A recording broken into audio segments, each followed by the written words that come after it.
Before every boxing match, the combatants stand in the center of the ring, toe-to-toe, nose-to-nose, and eye-to-eye as the instructions are being given.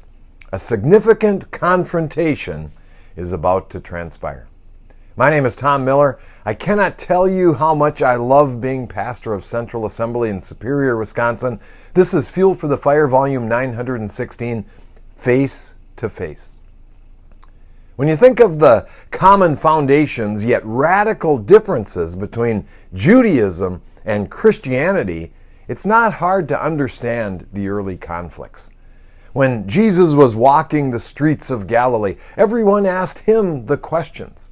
After the ascension, they looked to the disciples who had been eyewitnesses of the miracles and sat directly under the tutelage of the greatest teacher ever.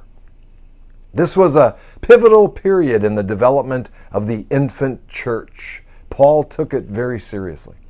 In Galatians 2:11, Paul sensed Peter was talking out both sides of his mouth and confronted him face to face.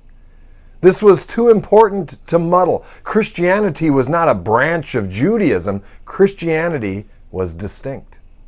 Peter was playing both ends. The word used in Galatians is dissimulation. It means hypocrisy. It means playing a part or acting. Peter had experienced Christ firsthand. He had been part of the ministry and even had a life-changing vision in Joppa on the roof of the house of Simon the tanner. He knew you could not put new wine into old wineskins. He knew you could not mix law and grace. He knew. But when influential Jews came, he pretended to be justified by the law. Paul knew the impact this would have on both Jew and Gentile converts alike. So he withstood Peter to his face and set him straight. Imagine God sending his son to die for our sins. Imagine the willingness and obedience of Jesus. Imagine the suffering he endured.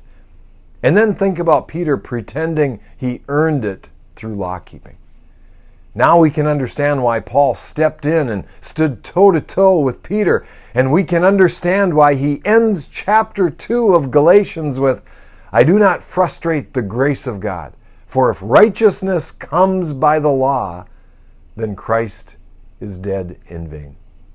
We need a righteousness that comes by faith if we ever hope to see Jesus face to face. That's the way I see it, and that's a little fuel for the fire. And remember, I love you guys.